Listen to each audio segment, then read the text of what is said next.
నమస్తే, నేను మీ యోధ. ఈరోజు మీ ముందుకు కొత్త రెసిపీతో వచ్చానండి. మన పూర్వకాలంలో పెద్దవాళ్ళు చేసుకున్న తర్వాణి కుండని నేను ఈరోజు మీకు చేసి చూపిస్తున్నాను. ఇంకెందుకు ఆలస్యం, ప్రాసెస్లోకి. నేను ఆల్రెడీ అన్నాన్ని ఉడకబెట్టుకున్నాను. ఇలాగ అన్నాన్ని వారుస్తున్నాను, చూసారు కదా. ఈ అన్నాన్ని వారుస్తున్నాను కదా, తర్వాత నేను చూపిస్తాను. ఇది కొత్త రెసిపీ ఏంటి కాదు, పూర్వకాలంలో మన పెద్దవాళ్ళు ఎప్పుడూ కూడా ఇళ్లల్లో ఉంచుకునే తర్వాణి, లక్ష్మీ కుండ అంటారు, తర్వాణి కూడా అంటారండి. ఇప్పుడు అదే నేను మీకు చేసి చూపించబోతున్నాను, ఒకసారి చూడండి. దీనికి కావాల్సిన ఇంగ్రీడియంట్స్ ఏంటి అని అంటే, ముందుగా మనం వార్పు అన్నం పెట్టుకొని వార్చుకున్న గింజలో మనం కొంచెం వాటర్ కలిపి 2 days ఉంచి అది ఇప్పుడు ఈ కుండలో వేసుకోవాలి. 2 days అన్నాన్ని వార్చుకొని ఇలాంటి కుండ ఒకటి మనం తీసుకోవాలండి. శుభ్రంగా కడుక్కొని పెట్టుకోవాలండి. ఈ కుండ పెట్టినప్పుడు కూడాను ఒకటి గమనించండి, స్నానం చేసే పెట్టాలి. అది లక్ష్మీ కుండ అంటారు కాబట్టి అలా ఇలా చేయవద్దు, అలా పెట్టుకోవాలి. పెట్టుకున్న తర్వాత ఇప్పుడు నేను గంజిని ఒక బౌల్లో తీసుకున్నాను, అది కూడా మీకు జల్లిస్తున్నాను చూడండి ఇక్కడ.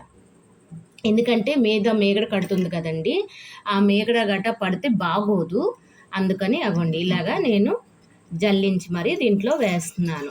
ఇది మనకి ఇప్పుడు వస్తున్న రోజుల్లో చాలా ఎండగా ఉంటున్నాయి కదండి. చిన్నల దగ్గర నుంచి పెద్దవాళ్ళ వరకు వడదెబ్బలు తగులుతున్నాయి. మన ఇంట్లో ఉన్నా కూడా అవ్వదు కదండి, బయటకు వెళ్ళాలి. అలాంటప్పుడు ఇది ఒక గ్లాస్ మార్నింగ్ లేసినాక ఒక గ్లాస్ తాగి వెళ్తే మనకి వడదెబ్బ అనేది తగలదండి. ఈ ప్రాసెస్లో మీరు చేసుకుంటే ఇలా 2 రోజులు ఈ కుండలో వేసి పులియబెట్టుకొని 3వ రోజు నుంచి మనం తాగడం మొదలు పెడితే చాలా పుల్లగా ఉంటుంది. దాంట్లో ఉప్పు వేయకూడదండి. మనం గ్లాస్లో తీసుకున్నాక ఉప్పు కలుపుకొని తాగితే మజ్జిగ కన్నా కూడాను ఇది చాలా చలవ చేస్తుందండి. ఇగోండి ఇట్లా నేను చూపిస్తున్నాను కదా, అట్లా వేసుకోవాలి. అట్లా వేసుకున్న తర్వాత దాని మీద మూతిగా స్టెయిన్ అయిపోయిందండి.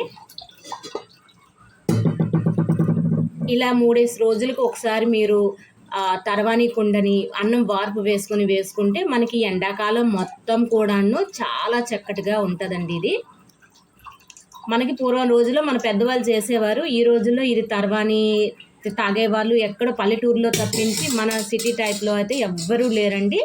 మీరు కూడా ఈ ఎండాకాలంలో ఈ కుండ పెట్టండి. దీంతో మనం చారు కూడా చేసుకోవచ్చు. నేను ఒకరోజు మీకు ఆ వీడియో కూడా నేను పెడతాను. ఓకే గైస్, చూసారు కదా, అట్లా ఉంచేయండి. ఇగోండి మనం మూత పెట్టుకున్నాం కదా, ఇగోండి ఇట్లా వచ్చింది. ఈ వీడియో కనుక మీకు నచ్చినట్టయితే లైక్ చేయండి, షేర్ చేయండి, సబ్స్క్రైబ్ చేయండి. Okay, bye.